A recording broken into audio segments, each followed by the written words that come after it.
I'd like to take another aspect of looking at the bundle payment system and issues of access related to medical devices. And I'm very pleased that we'll be able to start this session. It's entitled Innovation to Access, Creating a Clear Path for Kidney Device Choice. Because joining us from Israel is our good friend, Tammy Gilon. Tammy, it's nice to see you, and I'm happy that you're very safe. All of us at AAKP are. She is the CEO and co-founder of Laminate Medical. And another longtime friend and ally will be joining us, and that's Dr. Jim Sloand, who's the Chief Medical Officer for Simergent. He's also a professor of medicine in the Division of Kidney Diseases and Hypertension at George Washington University, a partner organization. Dr. Sloand has background with a number of different companies. He's an advisor to some. We first met him when he was a chief medical officer at Baxter and also at AstraZeneca. He's got a very long view of this, as does Tammy. Tammy, what I'd like to do is, I'm sure some of the comments that have preceded you are a bit like deja vu, but as a founder of a company and as somebody who's trying to address burdens that patients have through a device, your device is called FASQ. Can you tell us a little bit about the journey that you've been on and how patient advocates have been able to be helpful? Sure. Thank you very much, Paul, and thank you, AAKP, for the opportunity to join this session. I'm honored to be here and to share my experience. So Laminate is a company that I co-founded 13 years ago back in Israel. We've developed the FASQ, which is an implant that is implanted during the AV fistula creation, which is considered to be the preferred method for allowing vascular access for patients on hemodialysis. It resonates a lot with what we've heard in the previous panel, where one of the missions that we have in the company is to reduce catheter days for patients who rely on a catheter. Today in the US, 80% of the patients start dialysis on catheter. And even when they start on a fistula, 30 to 50% of them fail within the first year after the fistula creation. So again, our mission that we started with 13 years ago was to dramatically improve the success rates of the functionality of these fistulas that are the gold standard for patients as vascular access, reduce the maintenance that is needed to allow this usability of these fistulas, and to reduce catheter days, as I said. So back in 2014, we started human trials. We started in Europe, actually in the UK. We've worked in several countries, France, Spain, the UK, South Africa, and Italy, to obtain our CE mark to commercialize this product out of the US in countries that rely on the CE mark. And then we started our pivotal study towards FDA approval in 2018. In the US, we've worked with the leading hospitals for vascular access around the US with 15 sites. We've collected data for 144 patients that were implanted with the device. And across the board, like we saw before in our European studies, the results were phenomenal, much better than the standard of care has to offer. So the device actually improves the rate of these fistulas to be successful. And again, reduce maintenance, which actually means reinterventions and additional procedures and hospitalizations for patients based on these maintenance procedures and complications that are created by these CVCs that they rely on, the central venous catheters. Back in 2022, we've submitted our package for market approval for the FDA. This has been a long battle, and AAKP was heavily involved with us and helped us a lot to take it to the finish line. Unfortunately, it took a lot of time and a long process to prove to the clinical team that their results were something that they will have to consider as a market approval and allow us to collect additional data post-market, which we do today. So today the device is, I'm happy to say that the device is regulatory approved in the US. Following that, we moved on to another battle, which is securing reimbursement, because this again resonates with the previous panel here. The bundle payments and the additional payments for procedures that are associated with dialysis treatment are very low. Any way to add additional payment does not work. I mean, hospitals are very, very financial sensitive these days in the US, which means that we need an additional bump in payment that is paid by Medicare for the majority of this population, which is Medicare fee-for-service, Medicare Advantage, Medicaid, and 20% of the private insurance that are under this umbrella of dialysis patients. We've secured PPT, which is a temporary path route for additional payment for this device back in October of 2024, so less than a year ago, 8 months ago. The issue with this payment is that it lasts for 3 years. This payment will sunset in October of 2027. And we're hoping that at this time, where the device is already well adopted in the US and shows a significant improvement for patients, CMS will be able to find a long-term solution for this. This is not straightforward. There is no pathway that exists for new technologies that secures additional reimbursement for the long term. And I'm all hopeful that this impact for patients and for physicians will be able to last and will not be damaged because of bureaucracy and not the right fit in the existing plans under the CMS umbrella. Again, thank you, AAKP, for partnering us on this.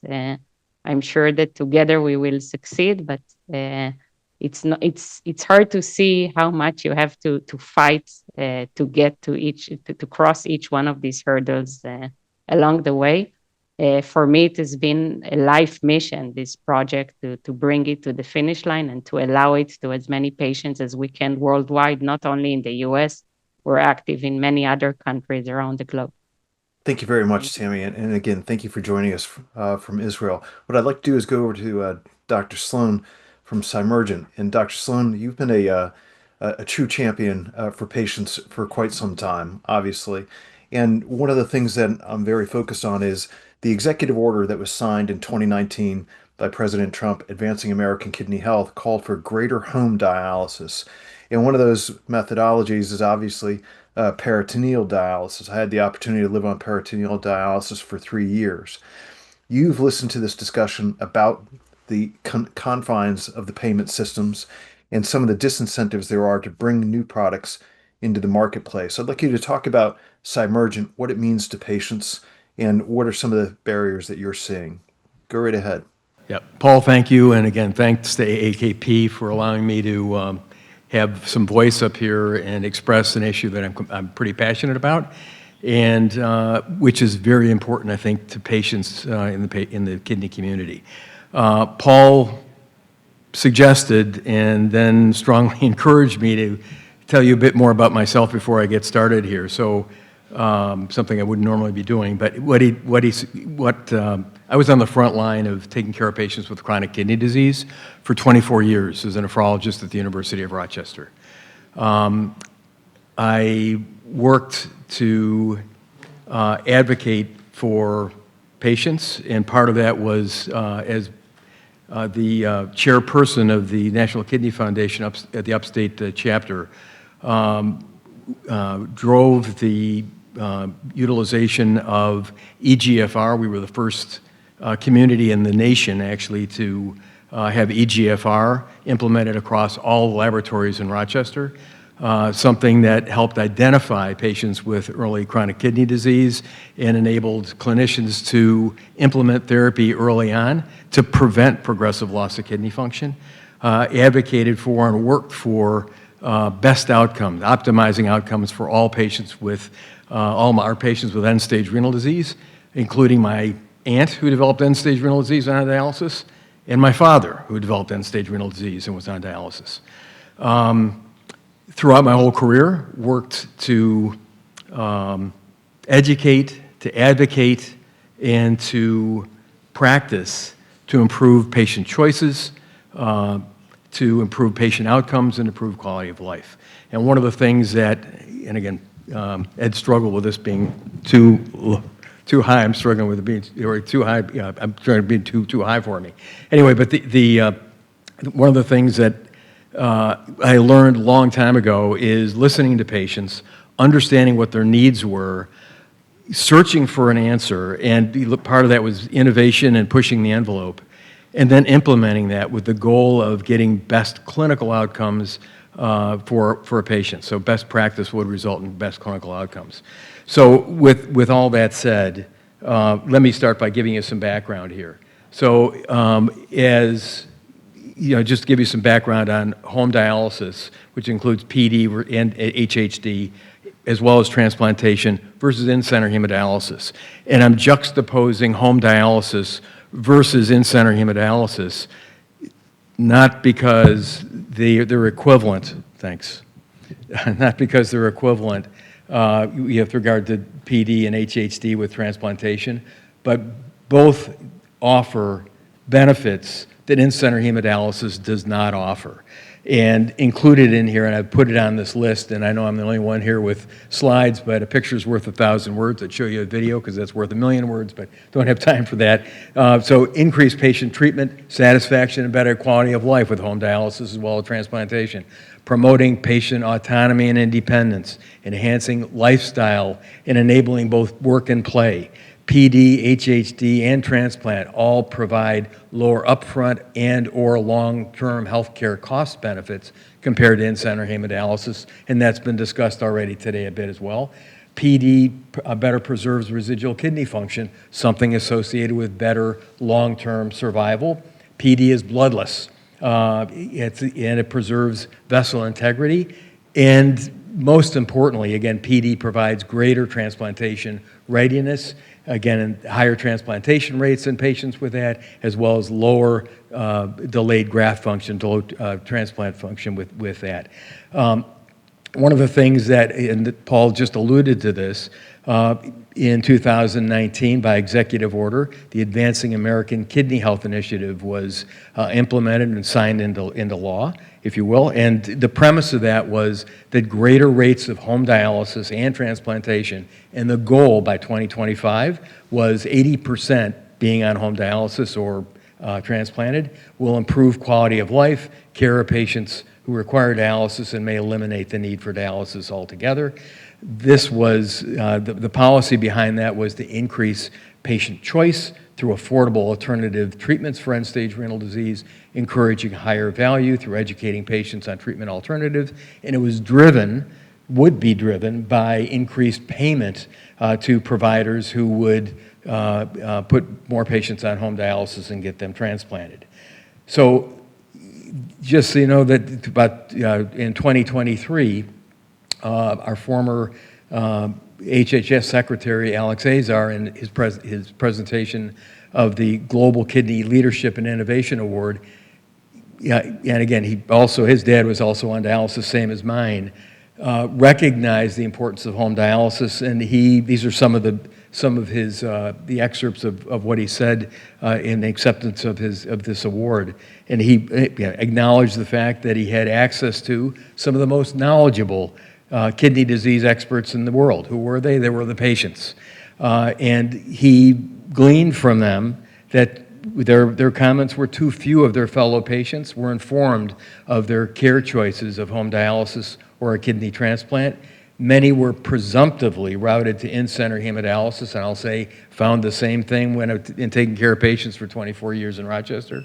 They were never informed of how this could negatively impact their capacity to keep working and caring for their families, and might instead be forced unplanned dependency or unlimited disability income.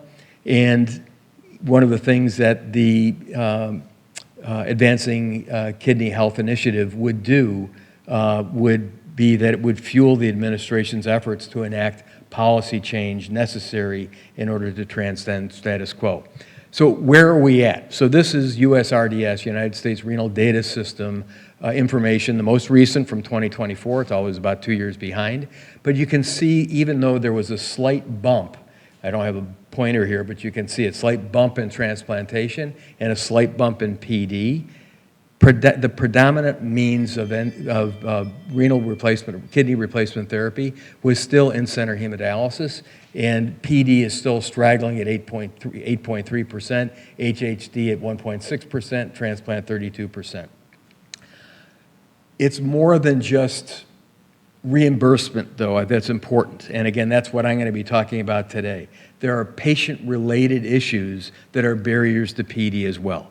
And I can tell you, as a nephrology practitioner for 20 years and the director of the home dialysis program, when I'd have a patient that would come in and or be following, and they were close to needing to start dialysis, I'd send them to the dialysis unit to learn about in-center, to learn about PD, to learn about HHD. And what would invariably happen is that they were worried, they were concerned about whether they had the ability to actually do therapy themselves at home. Anxiety about managing their own care, concerns regarding therapy-related complications, and a big piece was intimidation about the technical aspect of running a dialysis device, a PD device, and the ease of use of that home dialysis device. Just to review for a minute, and again, not everybody in the room is familiar with PD. PD is done with a tube that's placed in the abdomen, and through that, peritoneal dialysis fluid, which is essentially IV fluid. It's a dextrose solution that contains electrolytes. Goes into the belly, it sits there like a crock pot and removes excess salt, water, and waste products. About 80 to 85% of patients in the United States, and increasing numbers around the world, use a cycler. A cycler is a device that does all that work for patients at nighttime, puts the fluid in, takes it out, along with all the excess waste and salt and water. But there's been a lack of evolution of those PD devices. I mean, the first device, the modern device came out in 1994. It says 1996, but actually 1994. It was the Baxter Home Choice device. And as much as there have been some changes, there have not been patient-centric changes. The current devices that are out there, primarily Home Choice Claria, which is the predominant device that's used in the world, still is virtually the same device it was 30 years ago.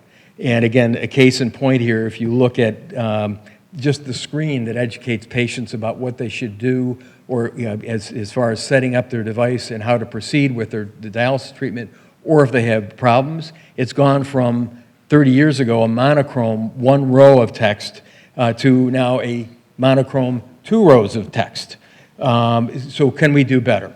So 4 years ago, I began working with a prior colleague of mine, Steve Lindo, at Simergent. Steve was the chief engineer at Baxter for the Home Choice device, and Steve understood and received all the death and serious injuries that would be coming in, be understanding all the patient complaints that would be associated with that standard peritoneal dialysis cycler.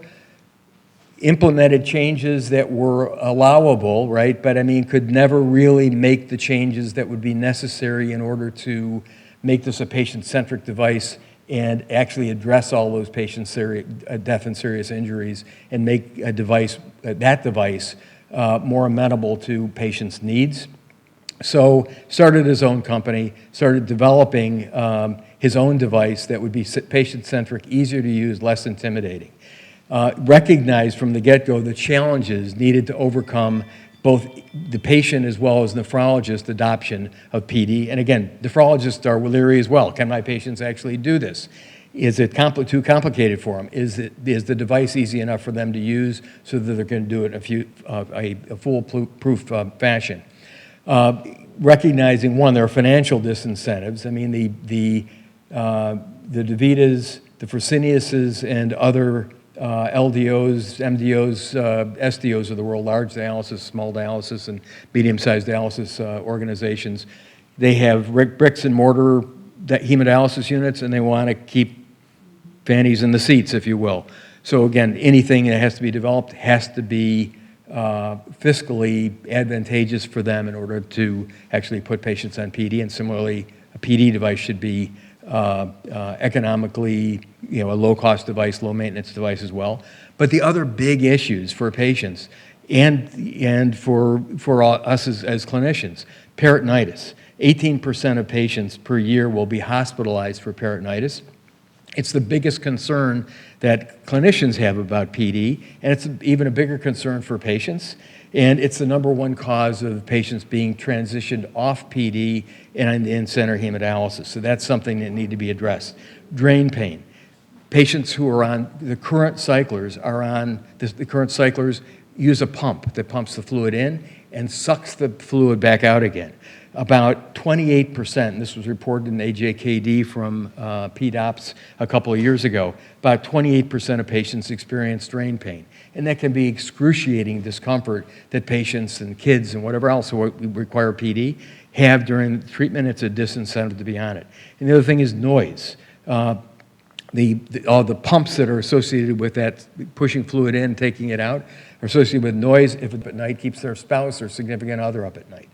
So what the Simergent team did was developed a device that was simple, quiet, and mobile called Archimedes.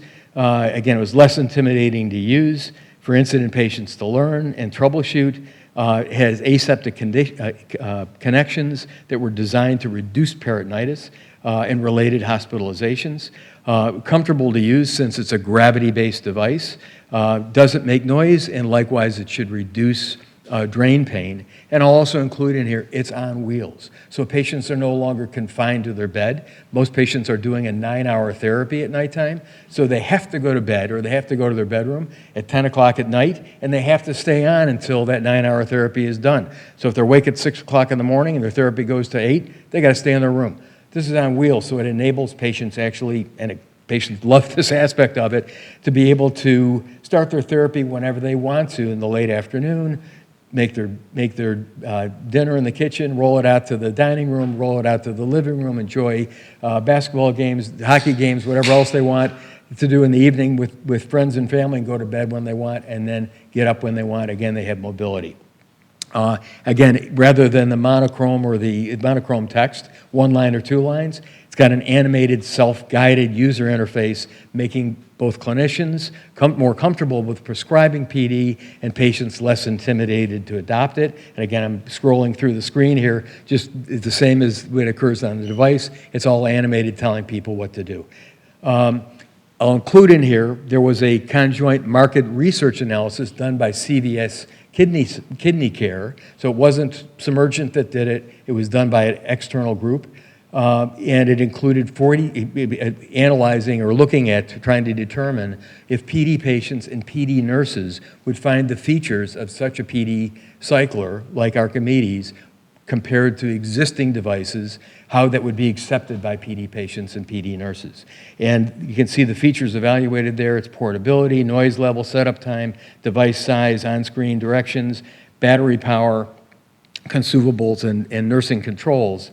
And this was published in Kidney 360 last year in April, so I invite you to go look at it. But as opposed to the preference score by patients for the existing devices, which were anywhere from 29 to 36% appeal score, it's on a scale of 100, the features of Archimedes got a 98% appeal score from patients. So it's something that actually patients really want. The challenges, and this is really what we're talking about here today. So as much as our device is a wonderful device, it's at the FDA right now, awaiting 510(k) clearance. We're waiting to hear back from the FDA, hoping it's going to get approved. That's not the end of it. In order to be able to bring this to market, a lot more is involved. And again, even for our second device, which is a device that makes PD solutions in patients' homes, right, and doesn't use 12 liters of fluid a day, but uses 2 liters of fluid. So it makes it a lot easier. The solutions can be personalized. All of this requires funding. And whether it's angel investment, venture capitalists, NIH grants, or other grants, there's a dearth of funding for PD versus other medical products.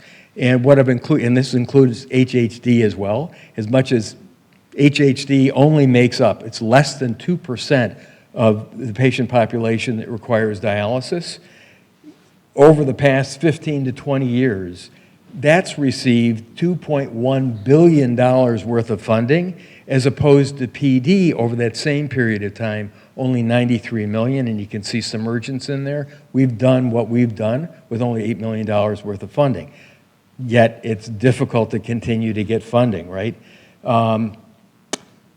So the other piece, the other big piece here, and it's really the elephant in the room, is fair trade. Again, I don't know how many of you watched the CBS News this past week. There was a report on the duopoly with regard to large dialysis organizations.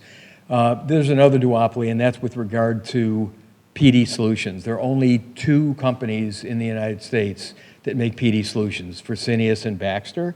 And currently, Baxter is called, the renal unit is called Vantive. But they're the sole manufacturers of sterile PD solutions in the United States. And because of non-disclosure, we don't have proof of anything, but in discussing the contractual agreements that dialysis organizations have with both these companies, there are restrictions that prevent use of new innovative products that aren't made by either Baxter or Fresenius. And again, that deters or prevents innovation in the APD world, APD cyclers from being competitive. And again, if you wonder, I showed you a slide earlier, things haven't changed in the past 30 years. That's one of the reasons why. And that may actually be one of the reasons why there's more investment in HHD, because they're not dependent upon getting PD solutions. So again, it really does create a barrier. And as much as you say, well, why don't you develop, and that's the last bullet I have there, a new PD solutions plant, something like this would cost about $200 million. And the fact that it's off patent and generic, venture capitalists don't go there. So what are the potential solutions? So with regard to funding, government funding and incentives, perhaps for a third independent sterile PD solutions manufacturer in the United States, that would help innovative companies like ours have some ability to be more competitive in the current marketplace. It would also provide added benefit to mitigate against disasters that related to the hurricane or plant shutdowns, both of which occurred really within the past 10 years and have resulted in allocation. I'm looking at heads nodding around the room with regard to PD solutions. Additionally, increasing reimbursement for innovative PD products and make it easier to qualify. This was just discussed by one of the last speakers. There's a program called TIPPNES. The abbreviation is down at the bottom here, but it should provide increased fiscal incentive for dialysis units to use innovative new products. The problem is, since that's been implemented, to my knowledge, there's only been one company, I think it was Outset Medical, that's received that TIPPNES award. We'll be applying for it because we just have some evidence we just accumulated doing some research up in London, Ontario, showing that our device can actually reduces the likelihood of touch contamination peritonitis. But again, some benefit there as well. I mean, that's another ask. Providing PD innovators with warm introductions to prospective investors, third-party advocation to invest, AAKP, Congress, other important individuals that actually have connections in the field of investment. Prioritizing NIH SBIR grants funding for PD and for investigators successfully reaching previous grant milestones. We were successful in getting 2 SBIR grants for this device that makes PD solutions in the home. We just applied for we accomplished everything we should, applied for a phase 2B. Our priority score is not very high. It doesn't look like we're going to be able to get continued funding for that project, which again, patients want, clinicians want. It provides personalized PD solutions.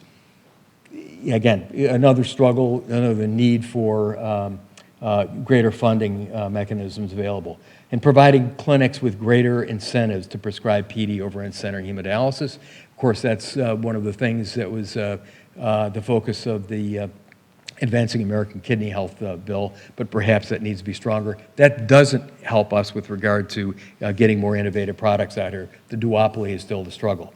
With regard to the duopoly around PD fluids and contractual bundling and minimum patient percentages that presumably the duopoly mandates, enforcing FTC requirements to allow innovators really a level playing field.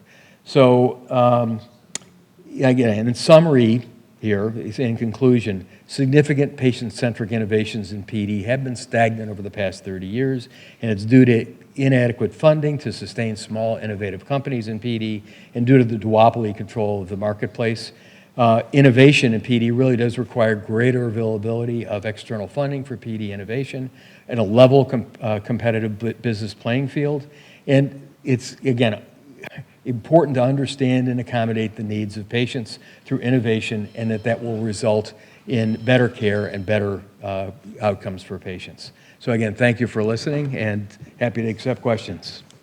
Thank you very much, Dr. Sloan. What I'd like to do is just briefly ask you both the same question, and I think this is very important for our audience and for the media that are watching this and that will watch on subsequent broadcasts. You're both entrepreneurs. Tammy, you founded a company, you've driven it through the federal government process of the United States, from regulatory to payment, and you're still dealing with issues. If you could provide, as an innovation leader, advice to a patient that's about to meet with their elected official, from an entrepreneur standpoint and somebody committed to innovation, what would you tell that patient to do? It all has to do with the clinical benefit for patients. I think that clinical benefit for patients at the end also bring, financial benefit to the system if we think about it from a cynical perspective.